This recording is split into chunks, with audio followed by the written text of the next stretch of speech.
So, Janma, are you there? Jamasami Mataji, are you there?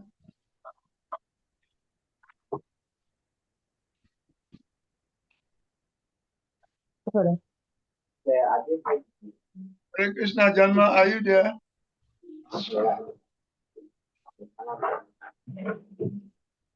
Yes, okay.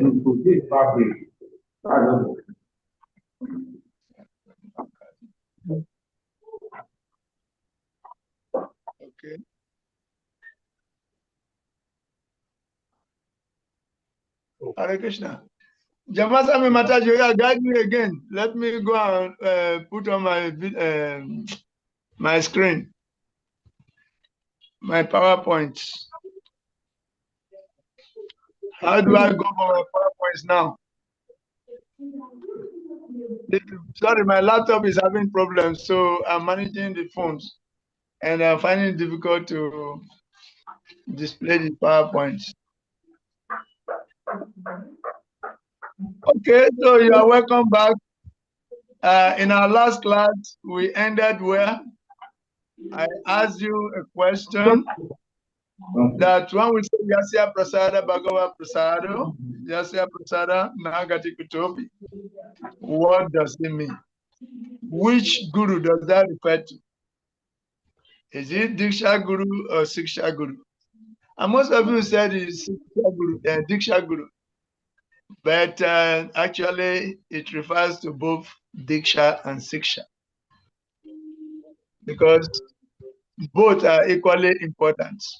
You cannot neglect the Siksha, and the Diksha will be happy with you. No. The Diksha and the Siksha, they are working together, they are working in harmony. So when the Siksha is not happy with you, it will affect you, because it's the one guiding you on daily basis. So you have to act in obedience to the Siksha, so that automatically your Diksha will be happy with you, because the Siksha is representing the instructions of the Diksha. So both are equally important. Now let us say, how does the Guru Diksha work? Jamasami Mataji, I wanted you to show me how to use the screen, and she has gone. Oh, you can see now.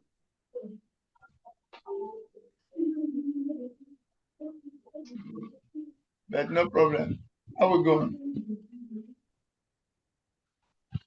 We are only two now, and I don't like it like that too. Because it makes somebody to go back and forth, go back and forth. The next time somebody comes towards the end, I have to go back again, trying to. It's not healthy, and it's an insult to those who are coming early also. So please advise other students to come on time. If they want to be serious in this course, please come on time. Okay, having said that, let's move ahead. How does the Diksha Guru work? Why is it important that before Diksha, we have to live the process properly and purely? Why is it that before initiation, we need to be following? Sometimes they observe us for like 1 year, 2 years before they give us initiation. Why is it important that we need to be following before we get initiation? Oh yeah, I want you to talk. Why do you think it's important that a disciple, potential disciple, need to be following before initiation? Following means following the regulative principles and chanting. Why is it important? If you don't answer quick, I will just call your name. Why is it important that a devotee should be following before he takes initiation?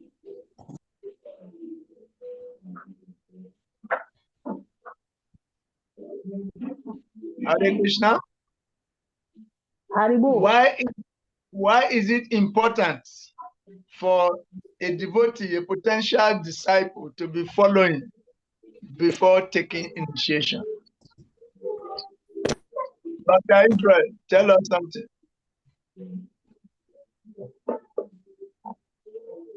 Why is it important for a devotee to be following before taking initiation? When we say following, we have four regulative principles, okay? Then we have chanting of 16 rounds. Why is it important that a devotee should be following before taking initiation?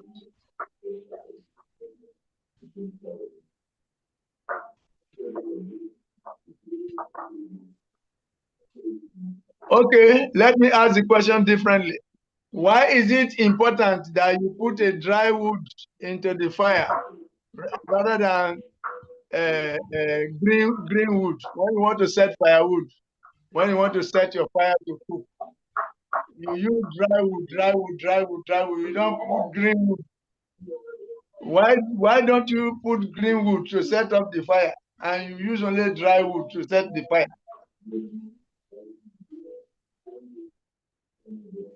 Una go talk o. If you want cook, say you want take charcoal, you want take wood cook, firewood cook, you use dry wood. Why do you use dry wood? Why don't you use green wood? Martin Atta. Prabhu. And the dry wood, the, the dry wood is easy to set up the fire, but the wet one is because there's water in it. You can't set fire in it so easy. So it is better for us to use that. If you use the green one, there's the smoke everywhere and it will enter your nose. And then you won't light up. Then you will cry also. And it won't light up. The fire too won't light up. And you cry with coins, it will make it and you'll be coughing. You blow, the more you blow, the more the smoke will become thick. And the more you cry. The more you cry, tears will be coming out from your eyes. You don't like to cry. And your nose will be, water will be coming out from your nose also. So that is why intelligent people, they don't use green wood to cook. They use dry wood to cook. So the wood must be dry first before you add it to the fire. Okay? So initiation process is like that also. If you are already following, you are like a dry wood. If you are already following, you are like a dry wood. You are qualified to take initiation. If you are already following, it becomes easier. When you take initiation, it becomes easier for you to continue to follow. Okay? But if you are not following, then you go and take initiation. You take everything for granted. When they tell you to do this, you are still eating meat, you are still smoking, you are still drinking wine, and you have taken initiation already. You create problem for yourself and for the guru. You become heavy load for the guru to carry along. Guru is going forward, you are dragging him back. You become like winch. You become like winch, beye. You become like beye war. Guru is going front, you are drawing him back. Now winch be that. So in order not to become winch for your guru, you better be following before you take initiation. Okay? Okay. Firewood need to be dry before it can act as firewood. Similarly, a potential devotee must first practice. Okay? And then, after practicing for some time, he formalizes his discipleship by initiation. You get that point, Claire? Yes, Prabhu. Do you get it, Claire? Yes, Prabhu. Okay. If I ask you tomorrow, you should be able to tell me why it is important for you to be following before you take initiation. Okay? In the last class, we told you before that at the time of initiation, the guru the guru absorb your previous sinful reactions. Things where you don't commit before, all the things you committed before. At the point of initiation, the guru absorbed them. Not only that, the guru also he killed the potential seeds of sinful actions in your heart. At the time of initiation, the guru purify you of all the previous sin, and he also killed the seeds of sin in your heart. And he expects you to sin no more. Sin No more. no more. No more. Sin no more. So if you take initiation finish and you continue to sin, you know you are disobeying your guru. Oh. Offense number 3. So you get it? That's why even the Bible says no more. If you are following and you take initiation, the guru takes away the simple reactions. That will give you the spiritual strength to continue to follow. If you are already following and you take initiation, you get the spiritual strength to follow more. Temptations will come, but you will overcome them, and you'll be growing. You prefer to chant Qurans, you prefer to be in the association of devotees, you prefer not to eat any food outside. Only prashadam you will eat. You will now go to Mama Put. Mama put rice and beans for me. Sharp. You collect it and you go and knuckle it. No. Let me tell you, many of the people who are cooking to sell, they're not to sell with ordinary hands. So then they wash all kinds of things inside the food before they cook, because they are looking for customers. They look for all kinds of concoction. Cook and for you to eat. You are eating the concoction of somebody. If you are taking Mama food always, they always do. They don't do it with clean hands. So they are not devotees. So okay. So Prabhupada is saving us when we say don't eat outside. Cook, eat what you cook. Eat what you cook. Or unless eat what other devotees cook. You eat among devotees, but in the presence of devotees, you are very skeptical. You are scared. You should not feel free to even use the pot that they are using to cook your own food, because the pot is contaminated with meat and fish and other things. And they don't see anything wrong with it, but you know that it is not right. You see, so you have to always have your own pot. Just you trust yourself only. Then you cook your food, you offer it to Krishna, and then you take the remnant. That becomes spiritual medicine for you. This is called ancient medicine for modern man. Ancient medicine for modern woman. Ancient medicine for modern Israel. Okay? So we told you before. And for a disciple, for a disciple to show gratitude to his guru, that guru, you have done so well for taking the responsibility to wanting to take me back home, back to Godhead. To show gratitude, thank you, to say thank you to Guru, you must follow. If you are following the principles after initiation, that means you are saying proper thank you to the Guru. Okay? So before initiation, you follow. During initiation, the Guru takes away simple reactions. And after initiation, you continue to follow. Now, if your determination is strong to follow after initiation, that will attract divine intervention. I want to follow. I will not break principle. Your mind, you have to be determined. You have to be determined that you want to follow the principles. If you are determined like that, that determination itself will attract the favor of God and the favor of all the spiritual masters on you.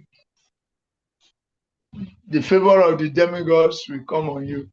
If your determination is strong, there will be divine intervention. You know the story of Garuda, isn't it? Do you all know the story of Garuda? Garuda is the king of the birds. But there was a little sparrow, one little bird with the long beak. The sparrow laid his egg on the bank of the river, and the ocean washed away all the eggs. And for the sparrow, his eggs are as important to him as your children are important to you. So if somebody come and carry away all your children, if you have any strength, you will use it to fight the person. The sparrow says, "Ocean, return my eggs, so return my eggs now. If you don't return my eggs, I will dry you up." Ocean begin to laugh. Look at this guy.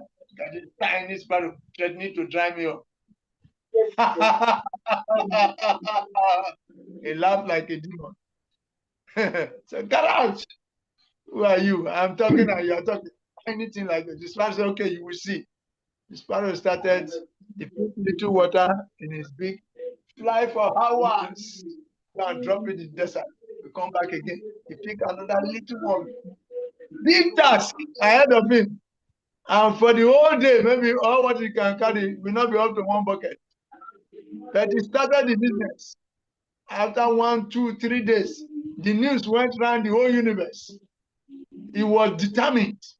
Everywhere, everybody had it, and they were watching him. People were coming to watch how the sparrow was doing, like spectators on workplace. They were watching sparrow picking small water, flying long distance, coming back. Then the news went to Garuda, the king of the birds. He said, what is happening? That's beautiful. Something beautiful is happening. My junior brother is, doing something spectacular. Let me go and see. Garuda came and he observed the sparrow for some time. Then he said, Ocean, return the eggs of the sparrow now. Otherwise, myself, I will dry you up. I will dry you up. Then immediately the ocean began to shake because you know that Garuda can dry it up in a second. Then immediately he returned the eggs of the sparrow.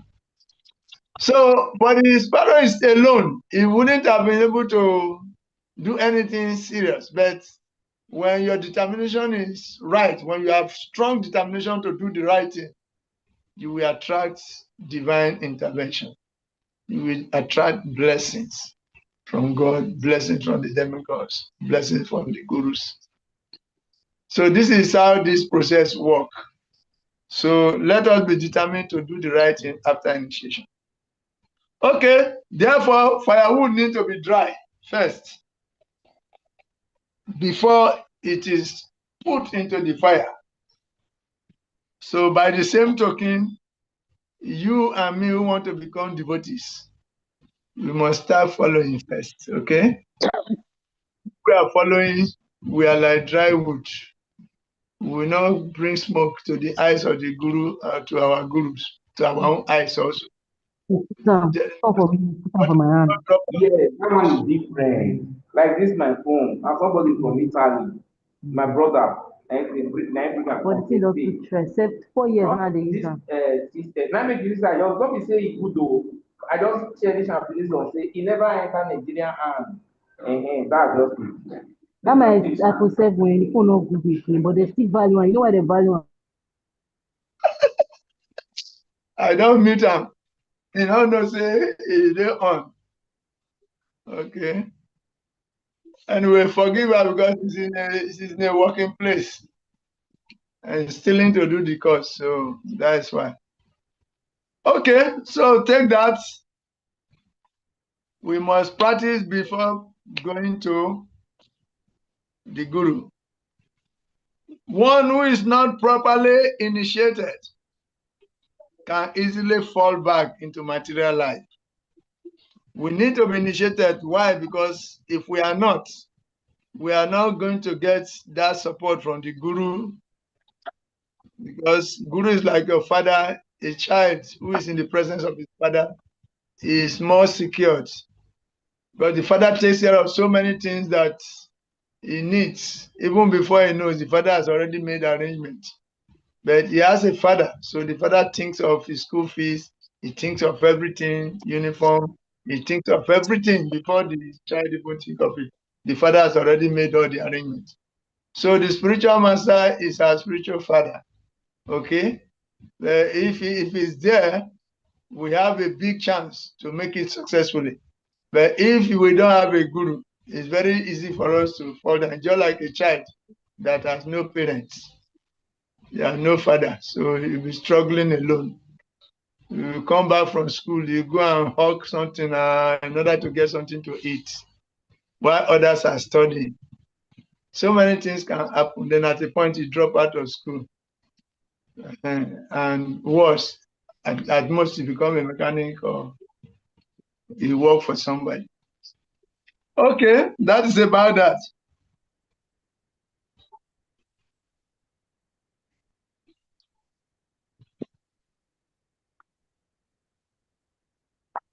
Okay.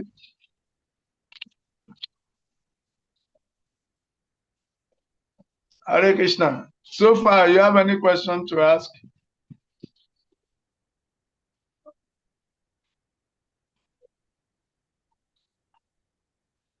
Okay. In other words, if we take initiation, it will give us the impetus to become more committed. If we take initiation, it's a booster for us to wanting to follow more. After all, the guru is there. After all, the guru's mercy is with me.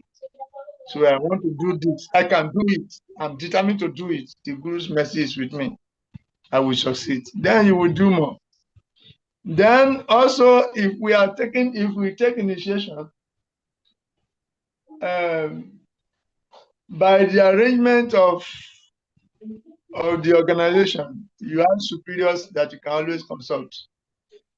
It is by the arrangement of the gurus that the temple presidents are there and other administrative authorities are there to make it easy for you to follow.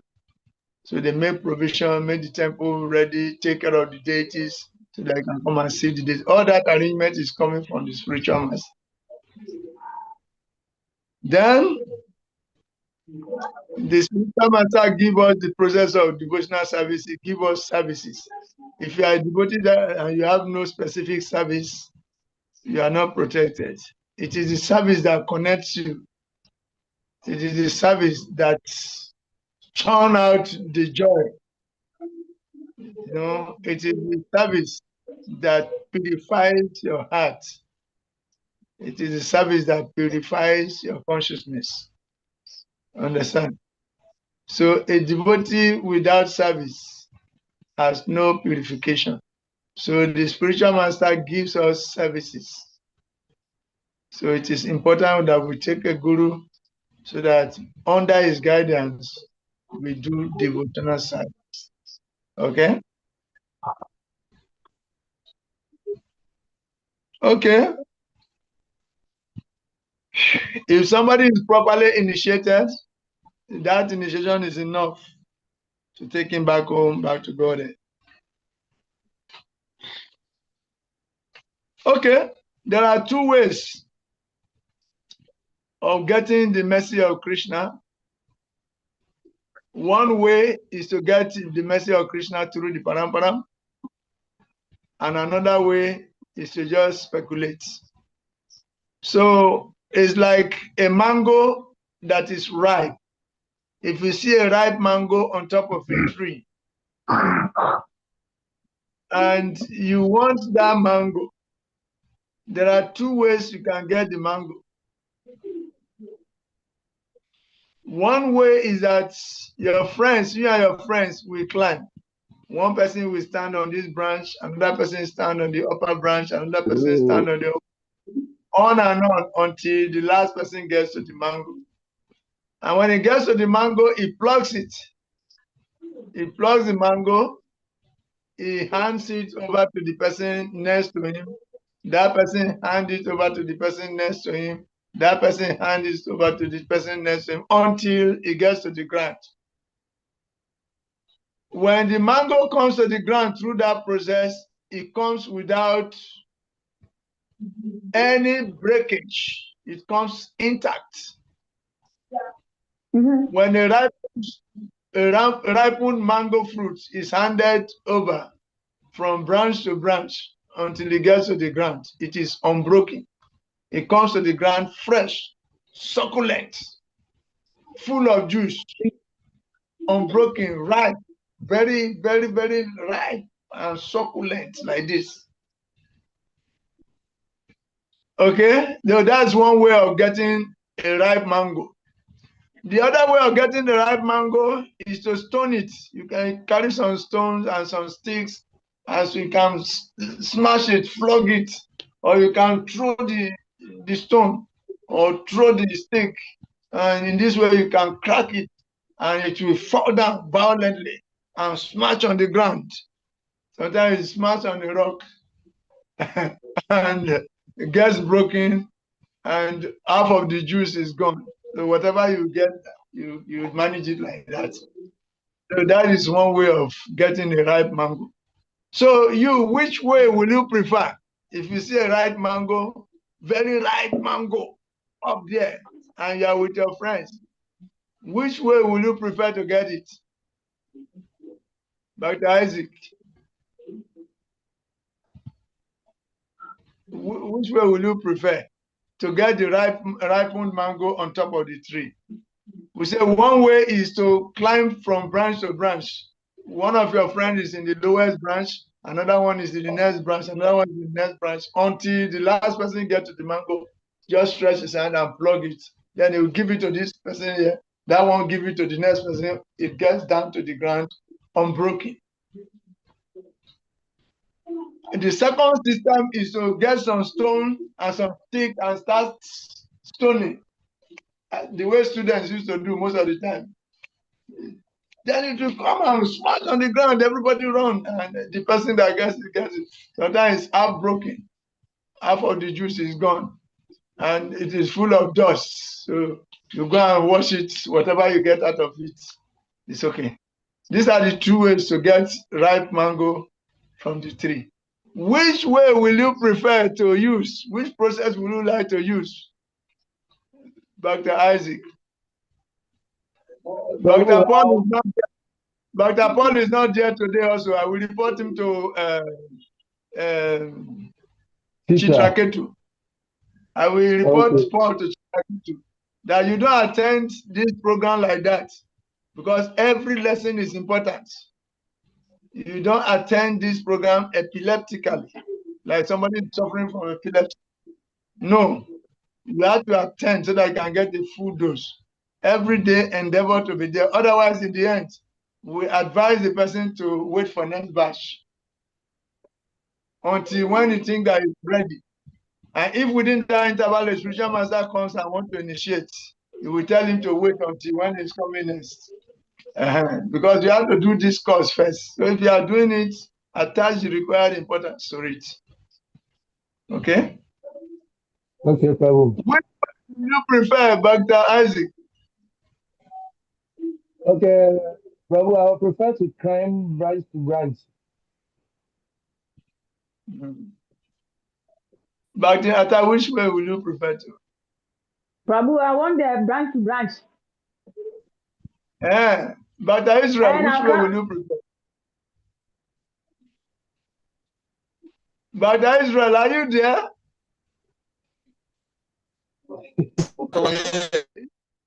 If you are there, talk. Which way will you prefer?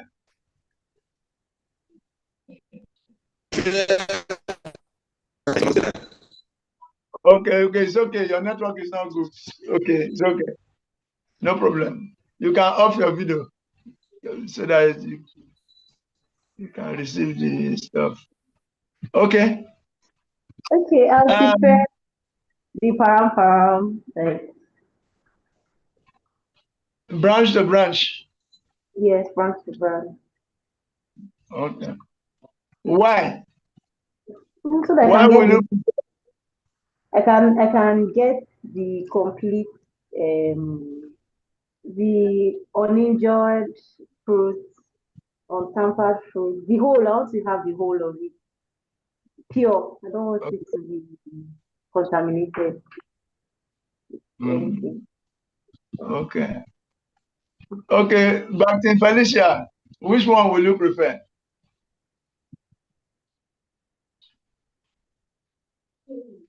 I'm not hearing you. But in Felicia, you have to unmute first. Click that, touch your screen. Which way will you prefer? We are still not hearing you. Branch to branch. You should unmute first. Unmute. You are muted. Yes. Please, I said I would prefer the branch to branch Why? because I'll be able to get the whole fruit without any injury or any contamination, as my fellow Baptist said. I agree with that. With her. So you like wholesome fruit, unbroken fruit that is succulent, full of all the juice. You all prefer. You all like better thing. Yes, You like better thing. yes, sir. All of you like better thing. Okay. Yeah. That is the preferred process. That process is called the process of param param system, whereby one guru, every guru has his own guru. The next guru has his own guru. The next guru has his own guru. Your guru himself has his own guru. So in this way, there is an unbroken chain of disciplic succession coming from Krishna. Your guru has his guru. That guru has his own guru. And that guru has his own guru. On and on and on and on to Krishna. This is the unbroken chain of disciplic succession. And that is the process, that is the chain through which transcendental knowledge is brought down to us.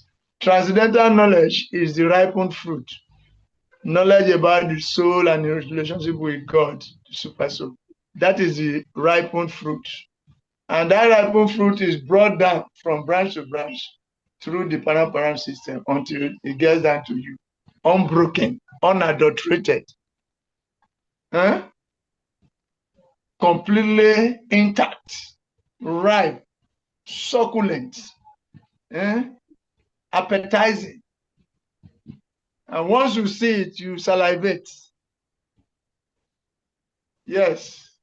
Just like a monkey salivates when he sees ripened banana. A monkey salivates when he sees ripened banana. But a lion or a tiger will salivate when he sees dead body. Because of the different modes. One is in the mode of ignorance, one is in the mode of goodness, one is in the mode of passion. So there are different things that attract them.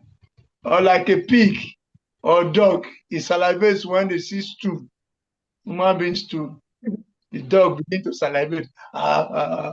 His tongue will come out. And then spit will be coming out from his tongue. He's so eager to lick a human being's stool. But when human being sees the stool, he makes like this. He doesn't look at it twice. He just closes his nose and remove his eyes as if he had not seen. Walk away very fast. But that is what the dog is so eager to eat it that he's salivating. His tongue will come out of his mouth and the saliva will be dropping. And he'll be going towards the stool. And in a second, it is gone. Chai.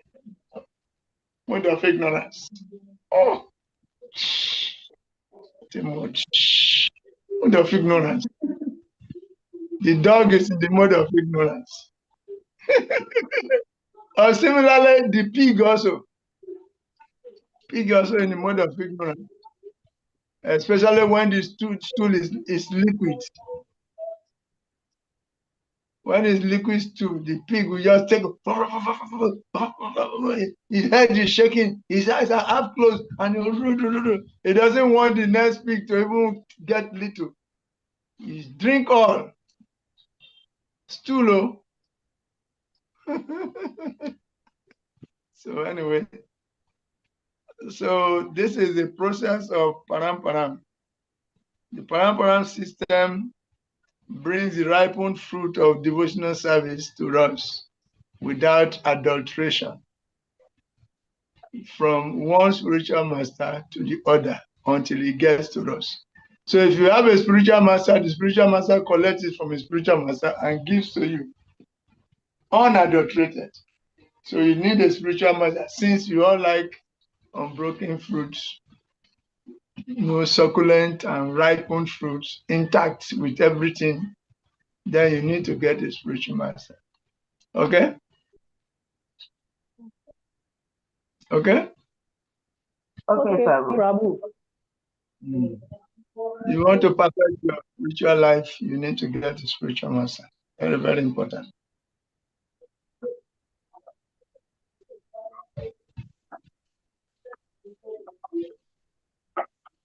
Okay?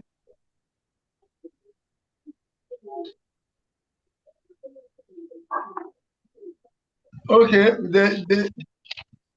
I will reserve the other topic. There's something. Why do we have to accept a living spiritual master? Why do we have to accept a living spiritual master? Why do we have to accept a living spiritual master? Living spiritual master means the one who is alive. Like in Christianity, they also have some master, but they don't have proper living. Some on their side, they don't have proper living spiritual masters. But it is a tradition, spiritual tradition, that there is need for a living spiritual master. Yes. There is a need for a living spiritual master. Why do we need a living spiritual master?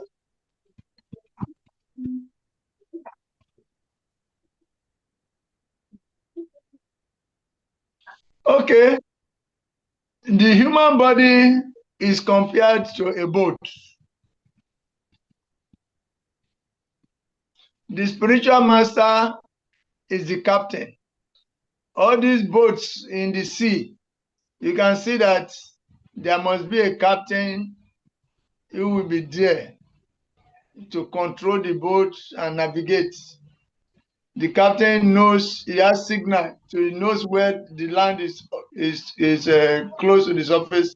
He knows the deep corners of the sea. Therefore, he knows where to pass without getting all the passengers into trouble. So the spiritual master is the captain of the body. The body is like a boat with which we want to fly across the ocean. The body. This material world is compared to be an ocean. You are in the ocean of material existence here. Therefore, your body is like a boat on top of the ocean. It is a boat because it's on top of the water. The water is turbulent, sometimes with violent winds coming from different directions, and sometimes the wind is coming from the direction you are going. So you have to fly against the wind. Serious storm coming, and you are going to that direction. The more you paddle, the more you try to control, even with engine, the more the storm is roaring. And if you are not careful, your boat will capsize. Ask the fishermen, they will tell you. Ask the fishermen, they will tell you. If you are going against a violent,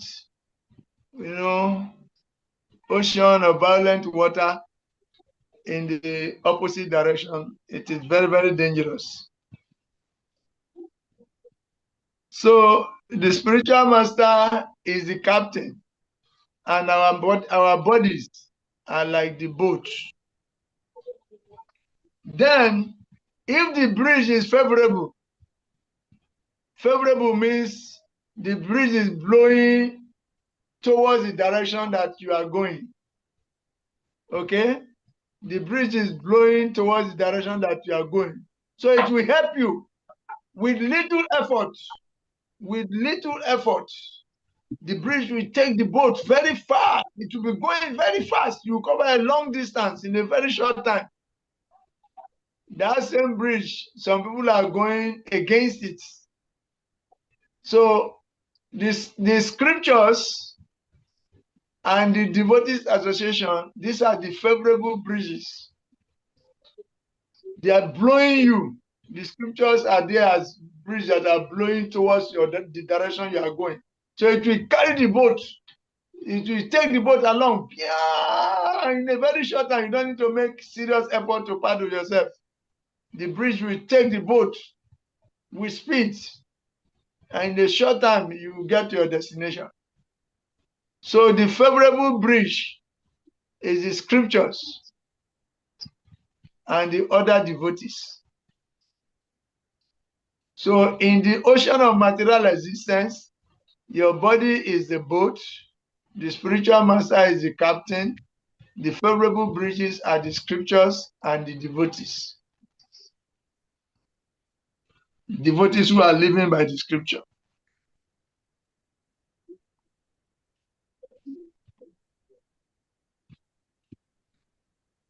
Therefore, these devotees are needed.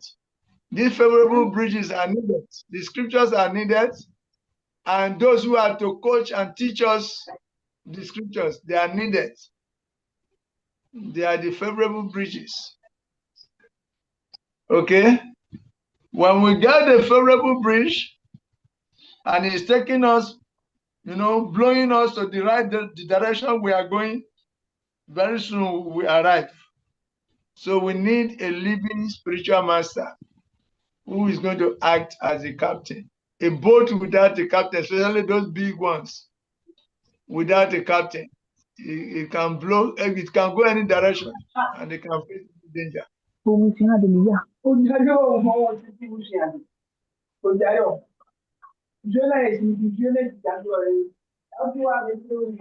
with me that we need a bona fide spiritual master to act as a captain to control your boat, your body.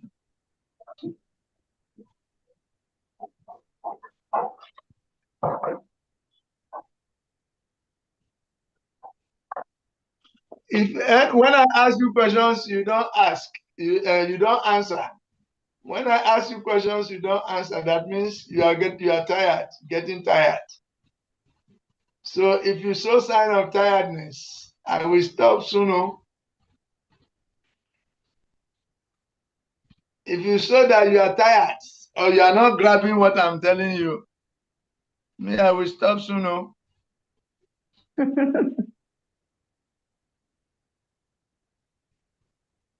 Yeah. So what was the analogy I just gave now? Can somebody just summarize it? The analogy of the boat.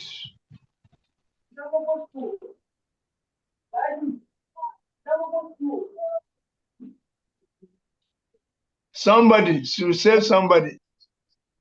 Prabhu, I think Yes. yes, I would like to say to talk about what you just taught us. Thank you. Good.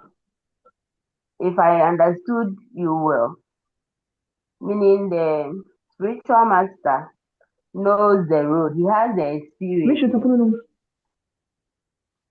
So it's good for a devotee to have a spiritual master who will direct him or her through her spiritual journey.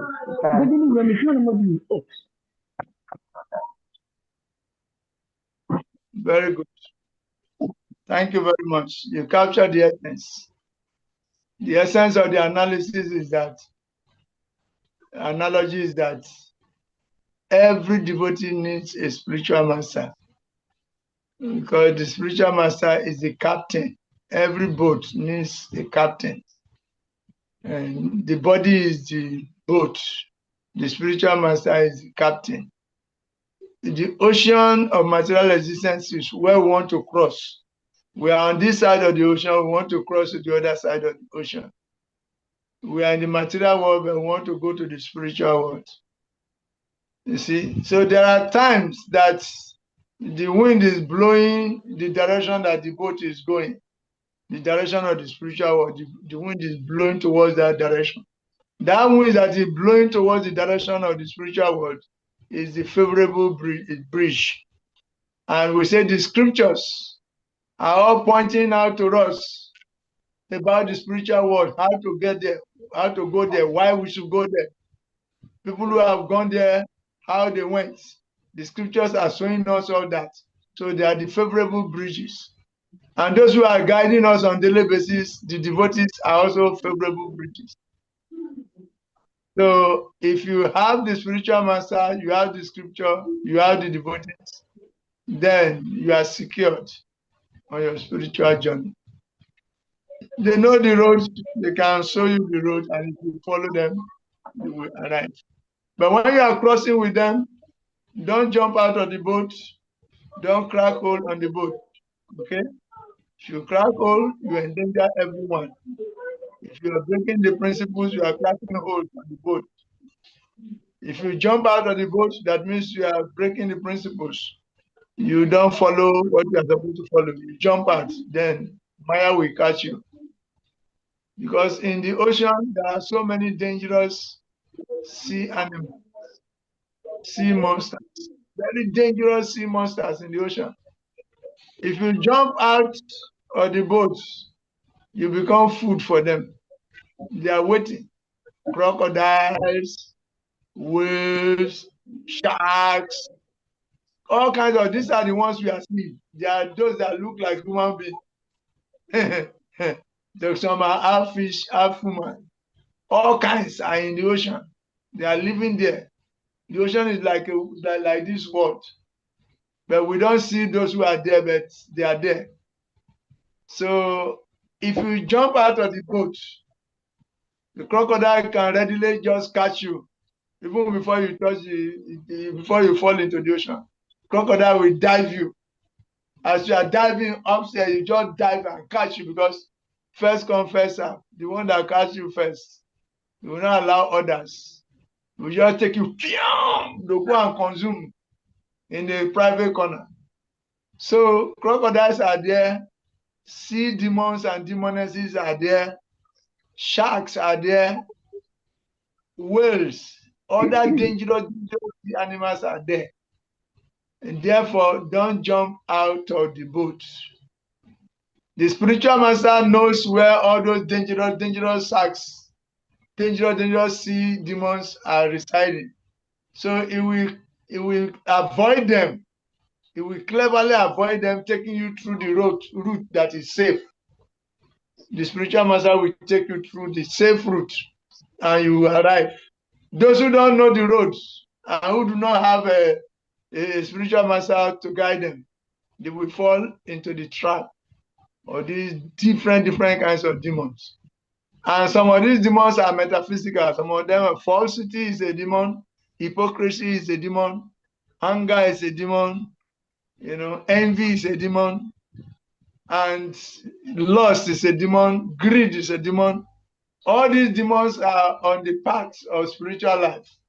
And as you take on spiritual life, they all begin to notice you, that you want to get out of their grip. So they want to guide you more. They won't let you escape. Then you are making determination, you are determined to escape. You have to hide behind the spiritual master.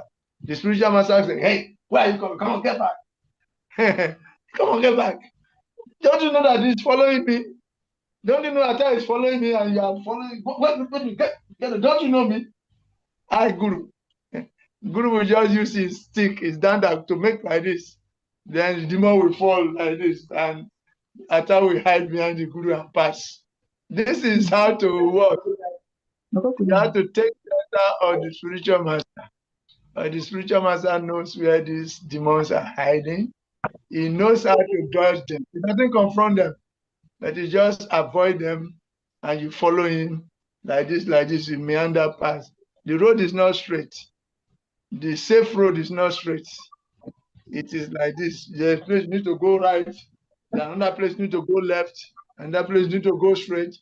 So if you don't know the road, you just be going straight and you go and jam different things. So there is a need for the spiritual master to be there to guide you, because he knows the danger points on the path, and we avoid them, and you just stay behind him. When he meander like this, you also pass his back. Don't go into his front to pass behind him, just be following him. Anywhere he bend to, you also bend. When you go left, you go left. When you go right, you go right. When you go straight, you go straight. Just walk behind the spiritual master, and you will bypass all these demons.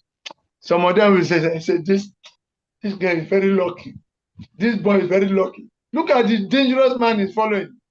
This spiritual master that is full of mantras, Krishna Shakti, is following her. Why? Where did he get him? I've been, oh, Krishna. If they can just make mistake, fall out there, you see what I will do to her. You see? So in this way, the spiritual master will guide you across safely. So you need a spiritual master very badly, but you don't know. You don't see the urgency. That's why you have been following your material science gratification up to now. Following your own mental calculations. Following. I want to do this. I will do that. I do that. Finish. Don't know you are living on borrowed time. Living on borrowed time, with old age embracing you imperceptibly, and the snake of time swallowing you imperceptibly while you are thinking that you want to do that. Let there be a sense of urgency. You have no time to waste. You don't wait until you grow old before you take God seriously. When you become old, before you want to be serious in your God consciousness. Many temples will not even accept you. They say, you want to become a liability to us. When you were young, where were you? You are busy pursuing time gratification. Now that you are smelling the effect of Jara, old age personified, you are coming to us. I better go back and do what we are doing for. We can't accept you again. We expected you to come when you are young. Go back to your time gratification. Then they will say, I want to come, I want to come. I want to. Like this. So do it now. There is no time to waste. Do it now. That's why you are hearing about it now. And we are taking time to analyze these things for you to see it clearly. The spiritual master is very, very important. He's the captain who knows the route, who knows the safe route. You have to follow him. And when you are following him, don't jump out of the boat. Don't jump out of the boat. Don't crack home on the boat. Stay there. And if you see any little water coming, you fetch it out and throw it out. So you should put all your energies together to support the sustenance of the boat so that all of you will safely cross the other side. This boat is your human body. That's why the human body should be guided. There are senses in the body, but the senses should be controlled. Don't become a servant of the senses, become a master of the senses. So spiritual life begins with sense control, mind and sense control. So the spiritual master expects you to start this mind and sense control business before he ever initiates you. So that's why we say first, let the wood become dry, become a dry wood first before you enter the fire. If you enter the fire as a green wood, you will cause commotion for yourself and for others. Smoke will enter your nose, your eyes will generate tears, your nose will generate water.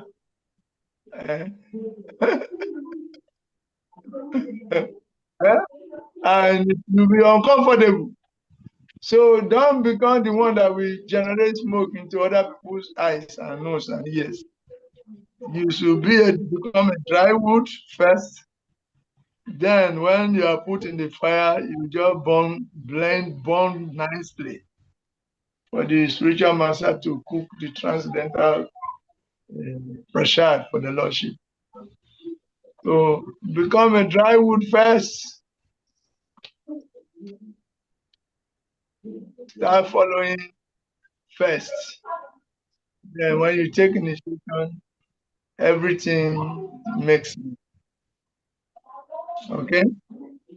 Why do we have to accept a living spiritual master? This is the analysis we are making. Okay, so prepare some capsules. A nurse in our midst will prepare some capsules for us.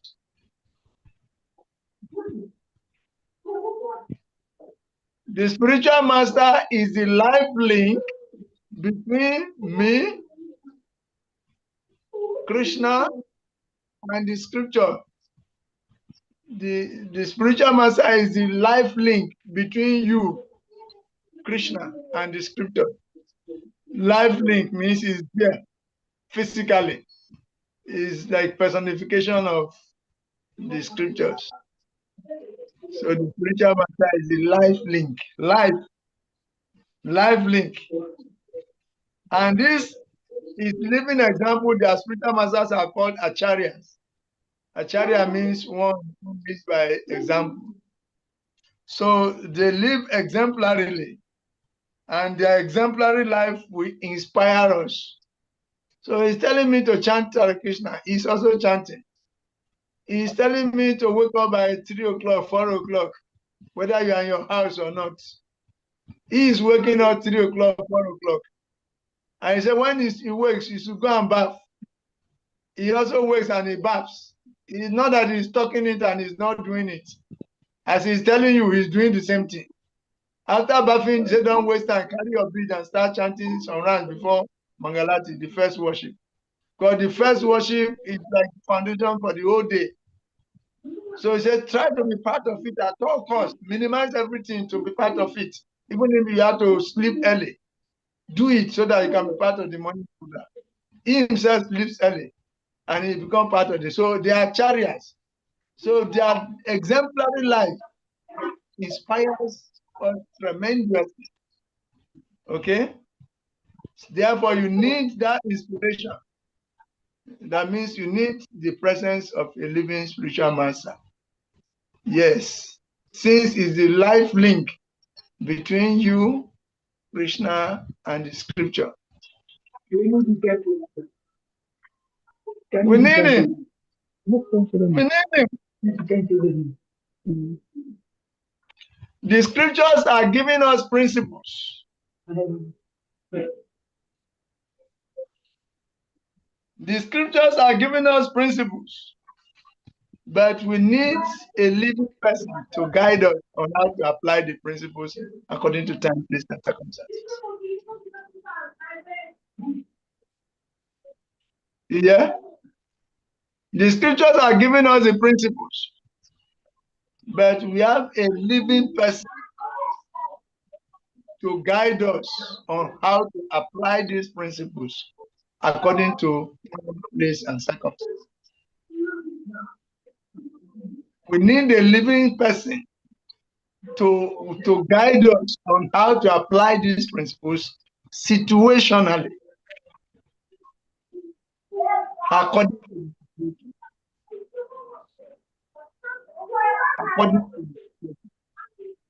we need a living guide, living spiritual master, a living to guide us on how to apply these principles situationally.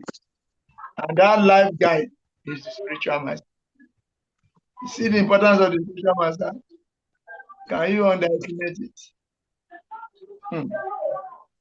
Scriptures are giving us the principles, but we need a living person to guide us and train us and coach us on how to apply the principles. And that person is the spiritual master. But we tell you there are two types of spiritual master. We have the Diksha Guru and we have the Siksha Guru. And we have told you that both the Diksha and the Guru and Siksha are equally important. Ultimately, they are working in resonance. They are working in harmony. They are working in harmony. The Siksha is helping you to follow the Diksha properly. He's teaching you how to apply the principle in the service of your spiritual life. So it's very, very equally important, if not more important.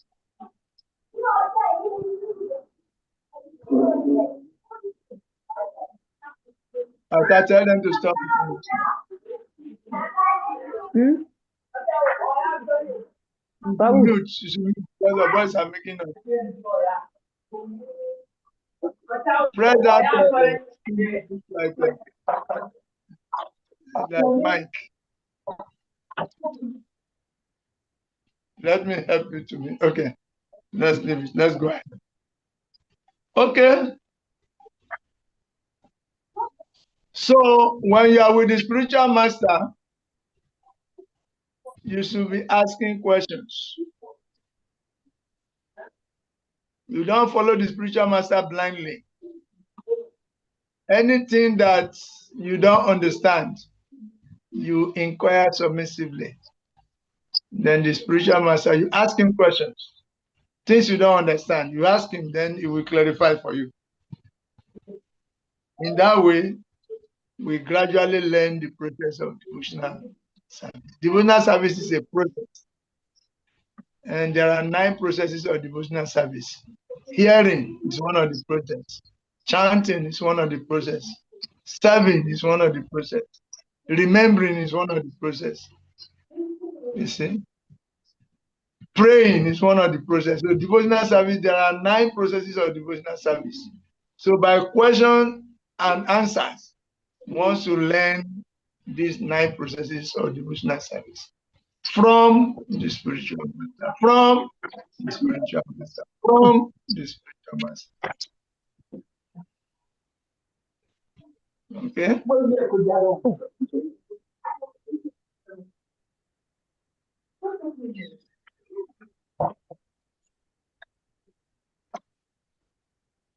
So that is it. And to practice this process properly, we need to learn advanced mathematics. The advanced mathematics is that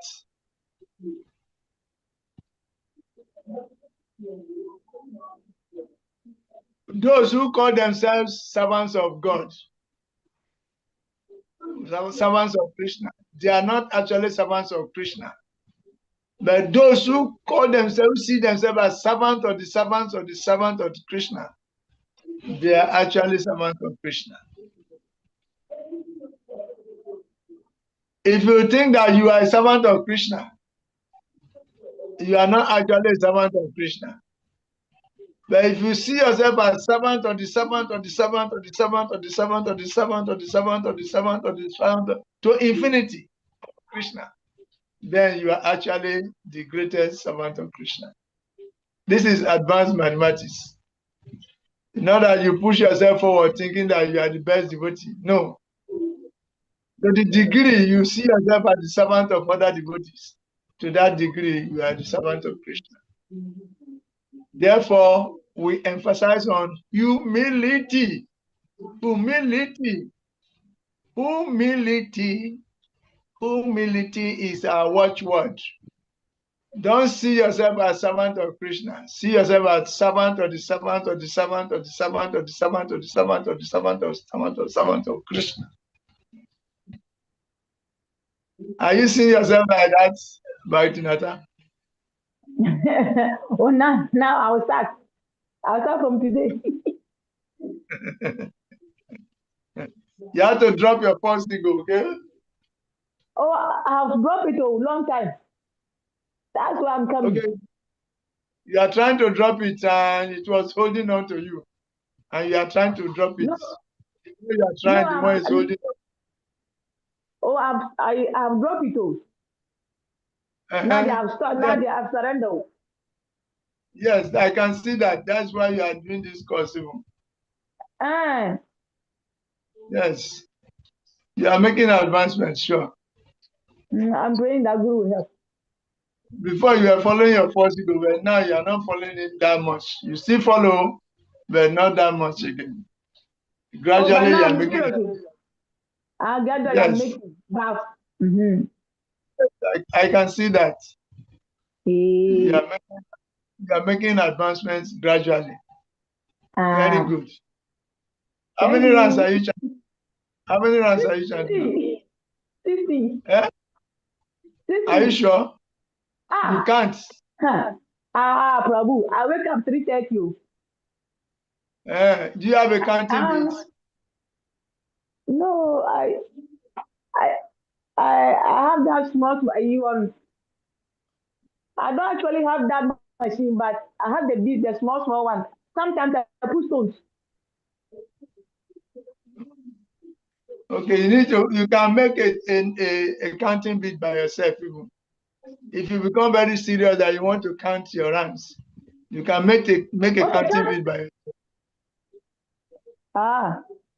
You just get some beads from the market and you put them together and make the rope strong, make it thick so that you can draw it, and only the one you draw will go down. The other one, then you can make counting beat.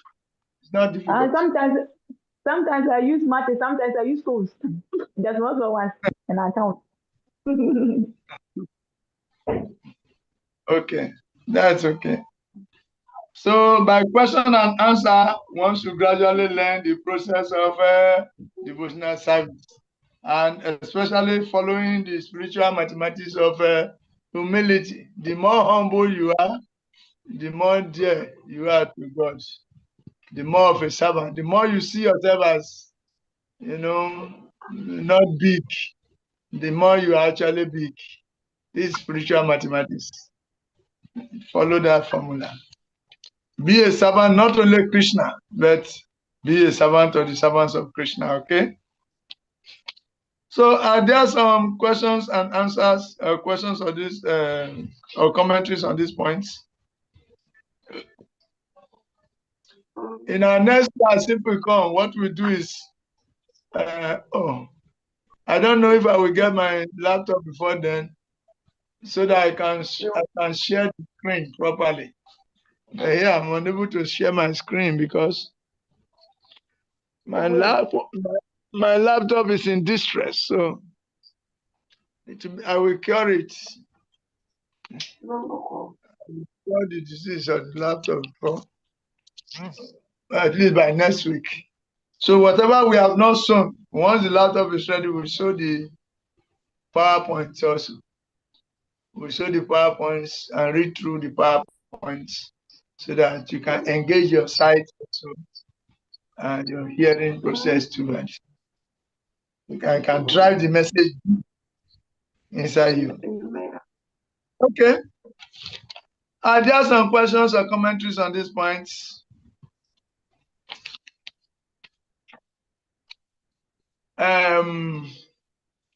Yes.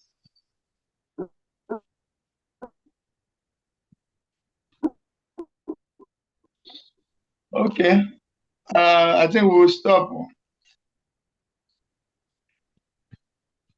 We want to appreciate you once again for coming. This is Felicia Dansua's first time of coming. She was not in the last class. Okay. Bakhtin Israel was there. Bakhtin Atta was there.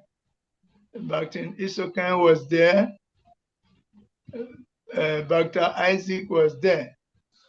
And they are the same people here. So, but only Felicia was not there in the last class. And we say, let us call it a day if you don't have questions again.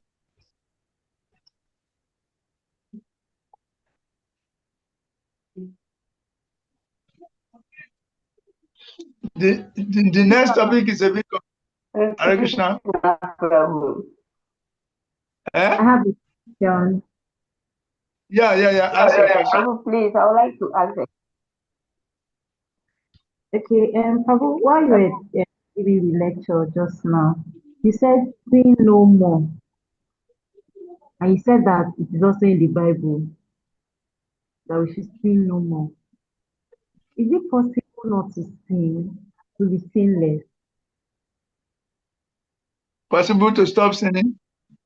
Is it possible in this body to be sinless? Okay. There are avoidable.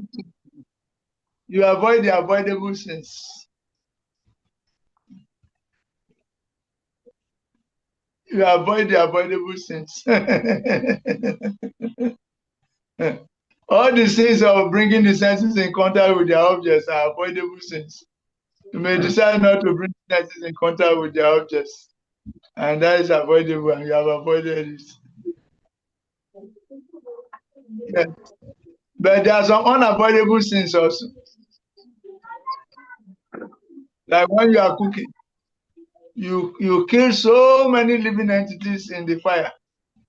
So many living entities die when you are cooking. Even when you are cooking your beans, so when you are cooking your vegetables,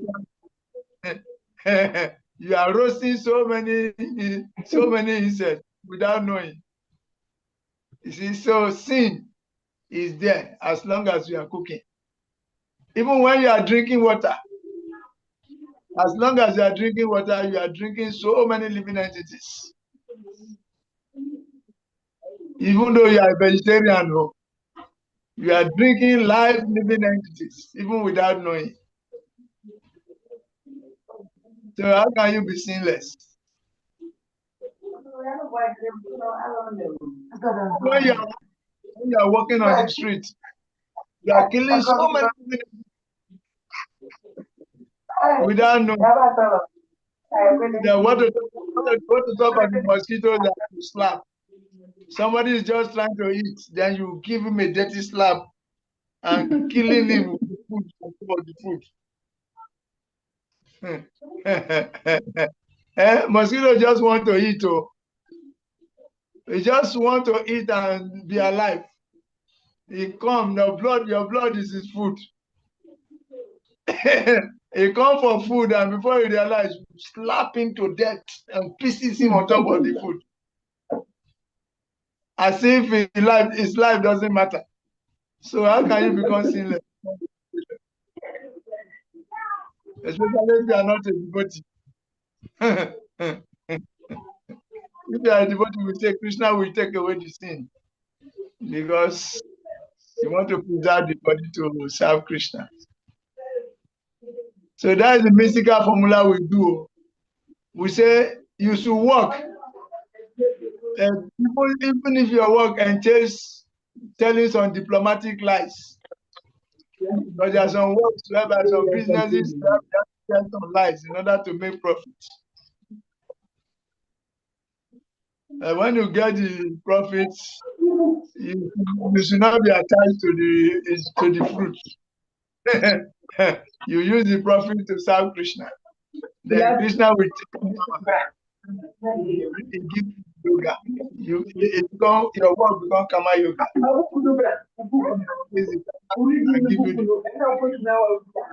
give you the any simple action you perform in the process, especially those unknowingly, those performed unknowingly, Krishna absorbs the karma and he gives you, take the service from you, and he just absorbs the reaction. No sinful reaction for you because he has taken it. Very mystical, devotional service. You are acting, but you are not attracting sinful reaction. You are like a lotus flower. A lotus flower grows from the water, from mud inside. And as it grows out, there is a kind of insulation around it that it is not wet. Even if water drops on it, it just falls off. It's in the water, but it's not of the water. Live in this world without being. That means you are acting with detachment. You are acting, but you are not attached to the fruit of your labor. You are acting as a matter of duty, and you are offering the results of your activities in the service of Krishna. Then Krishna will take the karma and give you. So we say, do karma yoga. If you do karma yoga, Krishna will take the karma from you and give you the yoga. If you are working to make money only for you to chop the money, use the money to gratify your senses and expand your false ego, then you will take the karma by yourself also. You see, so this is the great art of working. The great art of working is to work for the pleasure of Krishna. Do your duty, but don't be attached to the result. Don't be attached to the fruit. You offer the fruit to God. You do it as a matter of duty and also as a matter of showing by example that, premature renunciation without purification will lead to degradation. So you don't want to renounce prematurely. You have to act in that transcendental consciousness and let your consciousness become purified by dint of that work without attachment to fruity results. This is a science. It is called Karma Yoga. It is called Niskama Karma Yoga. It is called Bhagavad Arpita Niskama Karma Yoga. In the Yoga ladder in the Bhagavad Gita, that is how it is. If you are doing that kind of work, just like there is fire in the wood, but unless you ignite the fire, you ignite the wood, you light the wood, you know that there is fire in the wood, especially the dry wood. There is fire, latent. It is innate, it is inside, it is part and parcel of the wood, it's in the wood, dry wood.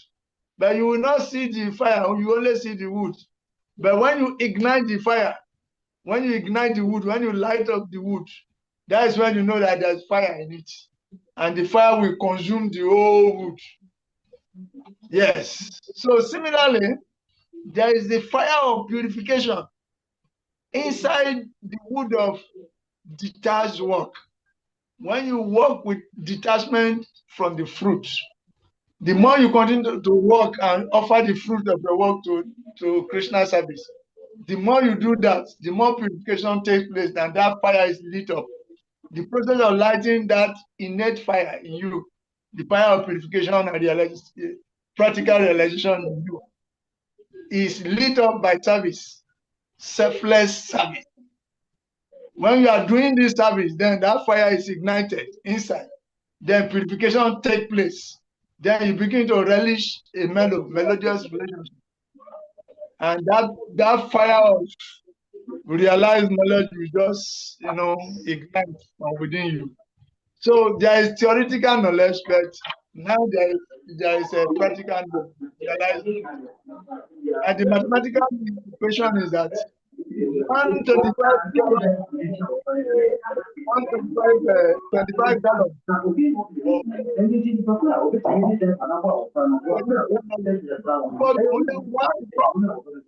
drop of realized knowledge. 1 gallon is equivalent to 1 drop.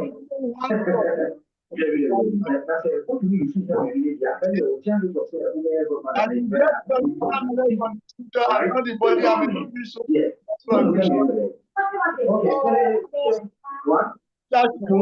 acting offering the fruit of faith, and then that knowledge becomes realized knowledge from within.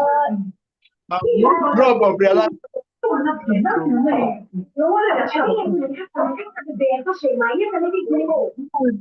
how to do the water service that your theoretical knowledge so is this is how it works. The water service is very sweet and very practical. That's why devotees don't do. All of us, we have our own degree of realization. That's why we are still there. We have a direct perception of self-realization. That's why we know that this is the knowledge of the soul. And by doing service, selfless service, which Arjuna wanted to avoid. He wanted to practice something that doesn't belong to him. Krishna said, do your duty, but without attachment to the God. Then purification will take place. And when you are properly purified, then you can go to the next level of don't renounce prematurely. Just renounce the desire to enjoy the fruit of your work. You keep on working as a matter of duty, as a matter of showing example to others, as a matter of pleasing people. So this is it. You cannot become sinless as long as you're in this body, but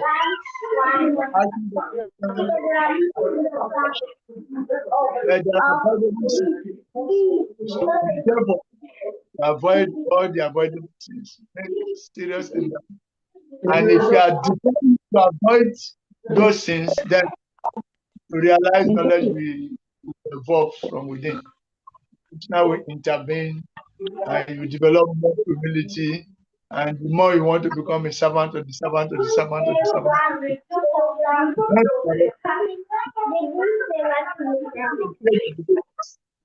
You appreciate the devotees along with devotional service, then Krishna automatically. You begin to see material objects with spiritual eyes or with spiritual vision. You see material objects with spiritual vision. And now we are seeing material objects with material vision, even spiritual objects with material vision. So we have a long way to go. But long as it looks, it is not long. It's very short when you have a spiritual master and you are working under his direction. Okay. Thank you very much for being there. We appreciate you once again. I expected a full class. Out of 11 people, only 5 are here.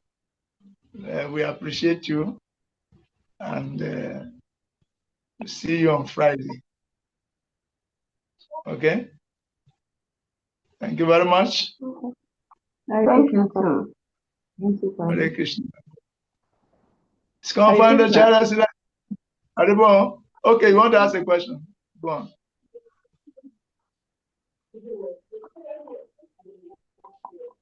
I thought you wanted to ask the question. Prabhu. Yes, please.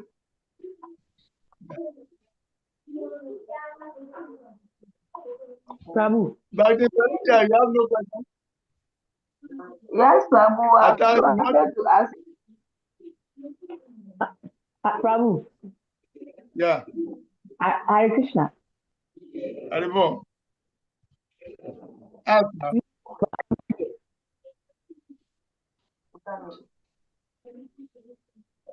Ask now.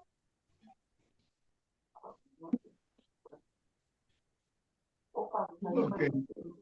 You don't want to ask, no problem. Keep your question in the car park. Prabhu, I said, how do you overcome fear? You want to overcome fear. It's a big subject matter. It's a big subject matter. You want to overcome fear. Fear is due to our forgetfulness of our relationship with Krishna now. When we forget our relationship with Krishna, we turn away from Krishna, then everything, forgetfulness take over. You know the 8 stages of fall down? 8 stages of fall down. Oh, no. You will know it when you learn about this history class. So, just in a nutshell, fear is arising from forgetfulness of Krishna, and we become fearless when we remember Krishna. And the whole scriptures are to help us to remember Krishna and not to forget him at any time. And that is the formula for becoming fear. But to remember Krishna all the time means we have to have a spiritual master act under his direction. It will guide us. If we are serious, we see ourselves becoming situated once again. We refer you the tests, some tests in the Bhagavatam to explain this to you better. But for now, just take this small explanation because it's a big subject matter. If we enter it, we're not going to stop. Okay. Hare Krishna, Prabhu. Chant your rounds Because Krishna is not different from his name. So if you are chanting, Krishna's name, fear will be flying away from you. When you are endeavoring to do devotional service, Krishna will be manifesting. Fear is nowhere. Fear is due to not seeing Krishna. Just like darkness is due to, the absence of light. Understand? Once you are in light, you don't even remember this. So similarly, fear vanishes when you are in the presence of Krishna. To be in the presence of Krishna is to follow the principles, is to chant his name always, is to be in the association of devotees, is to be in the service of the deity, to do Guru Puja, to take prasadam, to enter Bhagavatam class, do his disciple course. All these are transcendental activities that will keep you in the presence of Krishna. And outside of this is fear. Fear. When you have become a devotee, no fear of anything, including death. You see? So that is it. Yeah.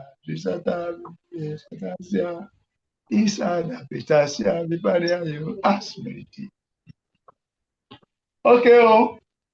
So thank you very much once again. See you on Friday. It's Founder Charles AC back to Vedanta. Let me see what is on the chat. Wait, there's something else. Wait, don't go. New chat. Direct message, someone start group chat. Everyone. The volume is low, bro. Okay. My volume is low. Is my volume low? Not anymore. No. That was before. Who is speaking? Hey. I want to come out of this. You said that was before, eh? Yes, Prabhu. Okay. Hare Krishna. Thank you very much. Jai Srila Prabhupada. Go enjoy yourself.